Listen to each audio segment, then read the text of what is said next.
ad limina apostolorum 2023.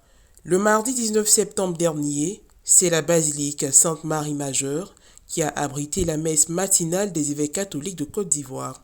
Elle fait partie des 4 basiliques majeures de Rome qui représentent de véritables bijoux d'architecture et lieux de catéchèse à travers leur histoire, l'art et le mobilier liturgique. L'Eucharistie a été présidée par son Excellence Monseigneur Alexis Touablioulo, évêque du diocèse d'Agboville et président de la commission épiscopale Culture, Sport et Loisirs. Le programme de la journée s'est poursuivi avec la visite des évêques ivoiriens au siège du dicaster pour l'évangélisation, section pour la première évangélisation et les nouvelles églises particulières, puis des œuvres pontificales missionnaires. À cette occasion, ils ont eu une rencontre avec des responsables du dicaster. Bon, on a voulu transmettre aux évêques de Côte d'Ivoire le rapprochement, la présence, l'affection du Saint-Père, le pape François, qui est aussi le préfet de ce dicaster. Aussi l'affection, l'appui aussi du propre-préfet, le cardinal Luis Antonio Tagle, qui est malheureusement à ce moment absent, et aussi la solidarité de tout le dicaster que j'ai l'honneur maintenant de représenter. Bon, le dicaster, c'est le dicaster qui s'occupe des soucis pour l'Église dans les territoires de nouvelle évangélisation où l'Église est encore jeune, où l'Église vient d'être plantée dans ces territoires. Il s'agit surtout des territoires en Afrique, en Asie, en Océanie, aux Caraïbes. Il y a aussi des églises dans les autres côtés du monde, en Amérique latine, même au Canada, il y a aussi des communautés qui font partie de jeunes églises. Ils sont nos territoires où on cherche de suivre l'évangélisation. On cherche aussi d'accompagner les évêques, les fidèles dans ces églises. Bon, on a vu qu'il s'agit d'une église dynamique, église qui est en train de grandir, église qui est en marche, qui réalise vraiment ce dont on parle au niveau de l'église synodale. Et on a cherché d'appuyer cette église dans son chemin, surtout sur les questions de Église comme communion, Église comme famille, cherchant d'encourager les évêques de vivre cette communion que devrait définir l'Église comme catholique. Aussi, chercher d'encourager les évêques dans leur relation, leur rapport avec le clergé et avec les fidèles. On a parlé, on a touché la question aussi qui touche la générosité missionnaire, c'est-à-dire la possibilité de partager les ressources missionnaires. Il y a les vocations sacerdotales qui grandissent au Côte d'Ivoire, mais il y a aussi des diocèses qui n'ont pas suffisamment les prêtres. On a encouragé les évêques de savoir partager, de savoir être généreux dans le partage de ces ressources. Il y a aussi la nécessité d'encourager les évêques sur leur chemin devant les différents défis qu'ils doivent affronter, défis au niveau de ressources financières, au niveau de administration financière, administration aussi quotidienne de l'Église. On sait que on a surtout au niveau des prêtres nécessité de l'appui, de la paternité des évêques. On a cherché aussi de mettre le point sur cette question. Bon, mon attente, c'est que ce qu'on est en train de célébrer maintenant, c'est la synodalité. Quand on parle de synodalité, il faudra savoir que synodos veut dire ensemble sur le chemin. Quand on va ensemble sur le chemin, il y a ceux qui se promènent ensemble, mais il y a aussi ceux qui courent ensemble. Il y a 2 textes bibliques qu'on doit tenir devant les yeux.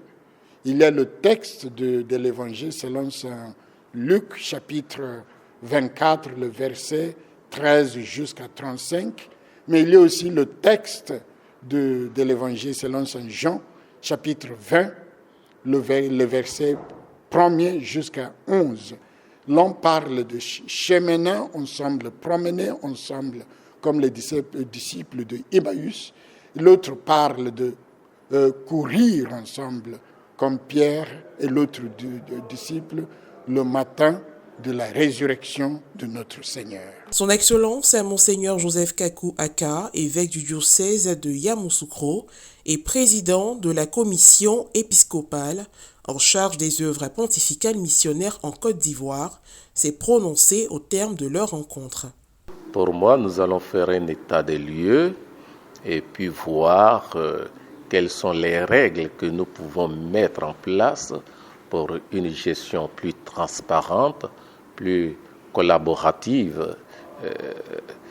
Ça, c'est nécessaire. Et la transparence qu'on nous demande, ce n'est pas une affaire de policier, mais ça fait responsable, ça fait témoignage. Et c'est ce que l'Église nous demande. Notre témoignage dans notre propre gestion transparente sera aussi un témoignage pour ceux qui nous regardent, pour nos États, pour nos communautés. Et voilà, c'est ce que nous voulons faire, rien d'autre. Je dirais qu'elle se porte bien. Elle se porte bien, mais la perfection n'étant pas de ce monde, nous devons chercher à innover, aller vers nos frères et sœurs, chercher à faire une évangélisation de contact, j'allais dire, de proximité. Et voilà, c'est ce qu'il faut, une évangélisation axée sur la parole de Dieu. Je dirais que la parole de Dieu, c'est ce qui nous unit à toutes les autres églises sœurs. Et donc, à partir de cela, le dialogue inspiré par la parole de Dieu nous rapprochera davantage, fera dissiper un tant soit peu, je pense, toutes ces incompréhensions, ces haines, ces accusations. Dans l'après-midi, les évêques ont été reçus au tribunal suprême de la signature apostolique où ils se sont entretenus avec leurs hôtes.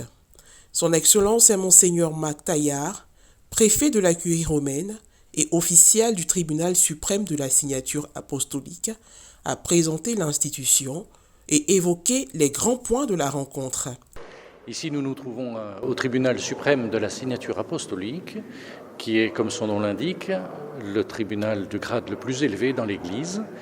Il a pour fonction de veiller à l'administration de la justice, qui a sa première compétence, un peu comme un ministère de la justice, avec l'érection ou l'approbation des tribunaux, par exemple, les dispenses de titres académiques pour les juges qui n'en ont pas.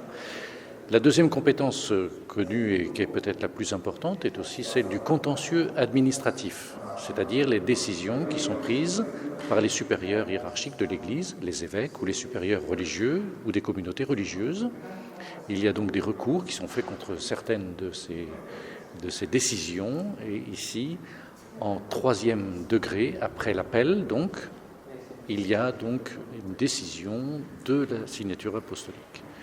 Une troisième compétence aussi, qui est une compétence judiciaire.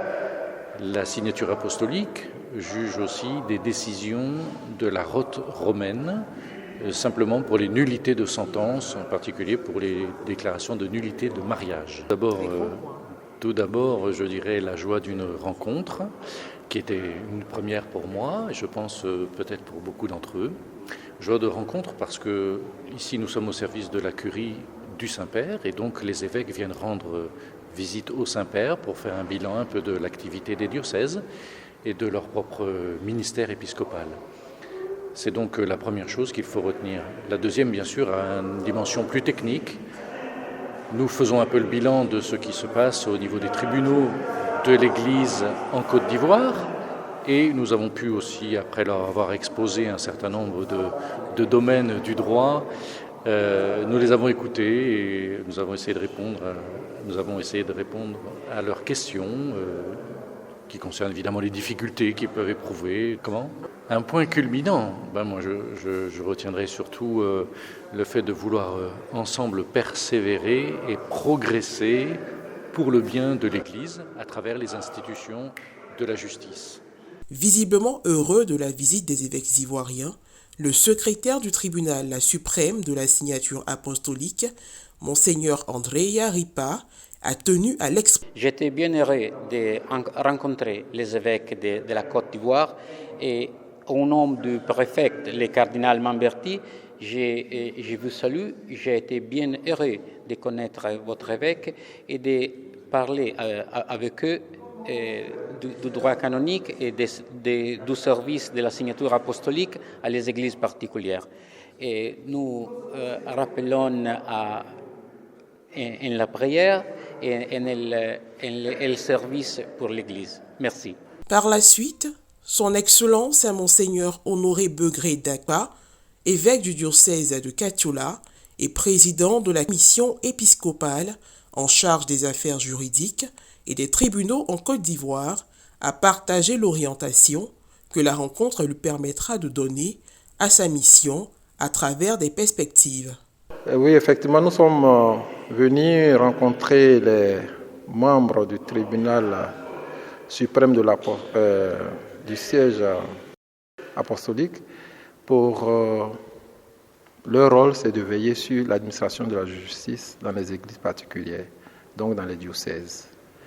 Et donc, au cours de la visite à Limina, il est bon de venir les rencontrer pour échanger avec eux et profiter de leurs conseils, leur expertise et autres. Donc, on a eu une rencontre très, très enrichissante. Alors, le contenu de la rencontre a été bien sûr le mot de bienvenue. Et ensuite, nous avons présenté la situation des tribunaux en Côte d'Ivoire, avec les points de satisfaction et les points d'insatisfaction. Et nous avons échangé là-dessus en mettant l'accent sur l'effort fait par la conférence pour mettre en application les deux documents qui sont sortis, et puis montrer un peu les limites.